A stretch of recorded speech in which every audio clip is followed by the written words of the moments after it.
BJP को 108 सीटें दे रहा था पिछली बार, तृणमूल कांग्रेस को 180 दे रहा था। तृणमूल कांग्रेस कितनी निकाल कर लेकर गई? 215, यानी कि 35 सीटें ज्यादा। अब अगर ये फिर कुछ गोलम गोल होता है, उस पर नहीं जाती हूं। स्वयं पुरोहित, बस इतना बताइए, क्या महिलाएं वाकई तृणमूल कांग्रेस के साथ, ममता बनर्जी के साथ नहीं खड़ी दिखाई दी? ये 1500 रुपए और 1700 रुपए का ट्राइड एंड टेस्टेड फॉर्मूला नहीं चला बंगाल में। देखिए, महिलाओं ने बढ़ चढ़कर हिस्सा लिया है, मताधिकार अपना प्रयोग किया है। बस पश्चिम बंगाल में महिलाएं जब से ममता बनर्जी की सरकार रही है, एक आकर्षण का केंद्र रहा कि ममता बनर्जी ने जो भी फैसले लिए पश्चिम बंगाल की महिलाओं के लिए, वो देश के लिए एक नजीर बनी।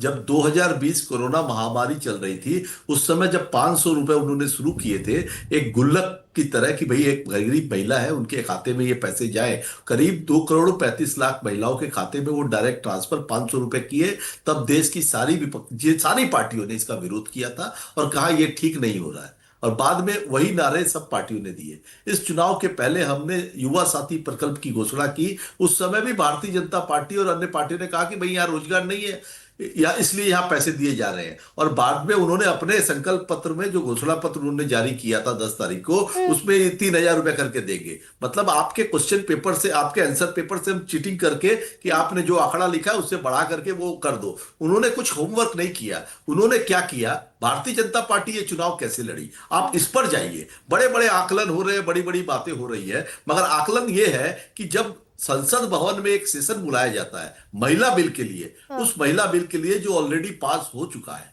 आप मुझे बताइए, अगर मोदी जी को 33% दान करना है, देना है महिलाओं को, तो क्या वो स्वयं इस पर 543 मुझे में ऐसा लगता है स्वयं भाई, अगर महिला आरक्षण पर ये वोट हुआ होता, वो जो स्पेशल सेशन जिसकी आप बात कर रहे हैं, तो 2023 से पहले मैं तो वोट की बात ही नहीं कर रहा हूं। 2023 से पहले तो महिला आरक्षण बिल पारित हो गया था, कानून बन गया था। 240 पर रह गई बीजेपी। मैं गरिमा जी, मैं न तो सेफोलॉजिस्ट हूं, न मैं बता सकता हूं, न आकलन। मैं एक नॉर्मल पश्चिम बंगाल के नागरिक के हिसाब से बात कर रहा हूं, न मैं भविष्यवक्ता हूं कि एग्जैक्ट कितनी सीट आएगी। हमने जो काम किया है, हमारी सरकार ने जो काम किया है, उससे बेहतर नतीजे आने चाहिए, ये हमें उम्मीद है, और हमने उस रास्ते में काम किया है। हमारे जो प्रकल्प थे, मैं आपसे जो पूछना चाहती हूँ, 8% मुस्लिम वोट बैंक जाता हुआ दिखाई दे रहा है भारतीय जनता पार्टी के पास वेस्ट बंगाल में। ये मुमकिन लगता है तृणमूल कांग्रेस को कि मुसलमान वोटर, वो भी 8%, छोटा मोटा आंकड़ा नहीं है। देखिए, मुसलमान उनके पास जा रहा है, हिंदू किधर जा रहा है, ये धर्म के नाम पर वोट होना, ये अपने आप में एक सवालिया निशान खड़ा करता है। हाँ। इलेक्शन कमीशन ऑफ इंडिया जब आप नॉमिनेशन करते हैं ना, उस समय आपको ये संविधान के नियम को मानना पड़ता है। तो आप अगर बोल रहे हैं कि मैं मुस्लिम के नाम पर, आपने देखा है चुनाव के दरमियान जिस समय वोटिंग हो रही है, पहले फेज के अंदर में भी सुबह 7:30 बजे मैंने डिबेट की, तब देखा शुभेंदु अधिकारी घर से निकल रहे हैं, अरे सनातन सनातन सनातन कर रहे हैं। जिस दिन यहां पे भवानीपुर में चुनाव था, उस दिन भी दौड़े रास्ते में, अरे सारे हिंदू वोट बीजेपी को पड़ रहे हैं, सारे हिंदू वोट बीजेपी को पड़ रहे हैं। अरे ये क्या बात है? ये इसके ऊपर इलेक्शन कमीशन कोई संज्ञान नहीं, कोई टिप्पणी नहीं, सारे इंस्टीट्यूशन उनके हाथों में है। नहीं, खैर वो तो चुनाव अब गुजर गया, सिर्फ आर्कियोलॉजिकल डिपार्टमेंट को सांप तो गुजर गया। एक सेकंड स्वयं भाई, सांप गुजर गया, वोटिंग हो गई, एग्जिट पोल आ रहे हैं, और वो 8% मुसलमान जाता हुआ दिखाई दे रहा है भारतीय जनता पार्टी के पास। नतीजे भी आ जाएंगे। नहीं, अगर इस पर कोई रिमार्क तृणमूल कांग्रेस का हो, ये 8% मुसलमान, इस पर एग्जिट पोल पर कोई टिप्पणी होगी ना भाई?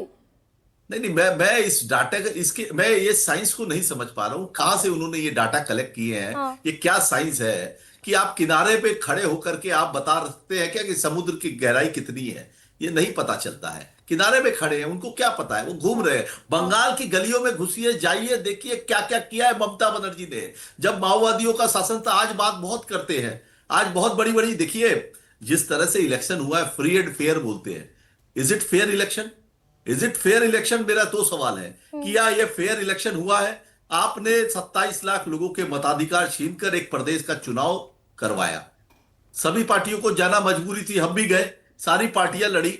चुनाव के बाद में स्वयं एक सेकेंड, जब आप ये अंडरलाइन करते हैं कि फ्री एंड फेयर इलेक्शन नहीं था, ये एक इनसिक्योरिटी भी दिखाता है क्या 4 मई से पहले कि भाई ऑलरेडी आप ग्राउंड गरिमा जी, ग्राउंड आप नहीं, नहीं, तैयार कोई कर रहे हैं कि फ्री एंड फेयर इलेक्शन नहीं था। अगर सुनिए 2006 का समय याद करिए। हाँ। पश्चिम बंगाल में सिर्फ एक सांसद चुन करके गई थी तृणमूल कांग्रेस, जब नई नई पार्टी बनी थी और अकेली लड़ी थी, और एक सांसद था उस समय 2006 में, जब यूपीए ममता बनर्जी की। ममता बनर्जी आंदोलन से उठी हुई नेत्री है, 50 साल का उनका इतिहास रहा है। वो ये सब चुनावी गणित से हारने या जीतने से घबराने वाली नहीं है, ये कोई सेटबैक नहीं है। मगर ये जो चुनाव हुआ है, जिस तरह से झांसी की रानी लड़ी अंग्रेजों के खिलाफ, ये फिर कुशासन के आप स्वयं खिलाफ। वैसा ही साउंड कर रहे हैं, और मैं बिल्कुल नहीं चाहती है कि एक इनकम्बेंट सरकार ऐसे स्वयं फिर आप वैसा साउंड कर रहे हैं कि जीत और हार से कोई मतलब ही नहीं है, हम झांसी की रानी की तरह लड़े। ये एक्चुअली एग्जिट पोल पर मैं बहस से बचना चाहता हूं। हाँ। एग्जिट पोल का मतलब एग्जैक्ट रिलेशन नहीं है। पिछली बार भी ऐसे एग्जिट पोल आए थे। एग्जिट पोल क्या कोई सुनिए 350 सीटें दे रहे थे अभी 2024 के लोकसभा चुनाव में भारतीय जनता पार्टी को। क्या हुआ नतीजा? अब की बार मोदी जी ने जो बोल दिया वो करना है, भगवान है, नॉन बायोलॉजिकल पर्सन है, जो मोदी जी बोल दिया वो सही, बाकी सब गलत। भाई ममता बनर्जी भी बोलकर चली गई, लेकिन स्वयं आज ममता बनर्जी भी बोलकर गई ना। इस पर स्वयं पुरोहित इनकम्बेंट सरकार के ऑफिशियल रिप्रेजेंटेटिव ये बताने को राजी नहीं है कि मुसलमान वोटर गया होगा तो किस वजह से गया होगा, नहीं, मैं बंगाल और के गया अंदर कि नहीं गया। नहीं, मैंने आपको पहले कहा कि मुसलमान